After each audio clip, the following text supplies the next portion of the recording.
Kuwait Bangladesh কূটনৈতিক সম্পর্কের 50 বছর পূর্তি উপলক্ষে টি-20 ক্রিকেট টুর্নামেন্টের আয়োজন করে বাংলাদেশ ক্রিকেট অ্যাসোসিয়েশন কুয়েত।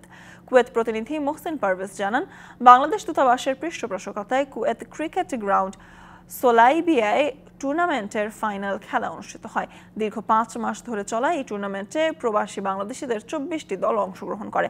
ফাইনালে আইআইওয়াই স্পোর্টিং ক্লাবকে হারিয়ে শিরোপা জয় করে বাংলাদেশ 11।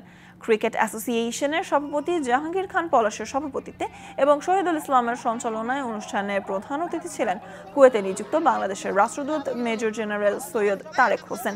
এছাড়াও দূতাবাসের অন্যান্য কর্মকর্তারা উপস্থিত ছিলেন। ফাইনাল খেলায় সর্বোচ্চ 52 রান করে ম্যান অফ দ্য ম্যাচ হন মোহন। টুর্নামেন্ট সেরা ব্যাটসম্যান নির্বাচিত হন নাজমুল হাসান।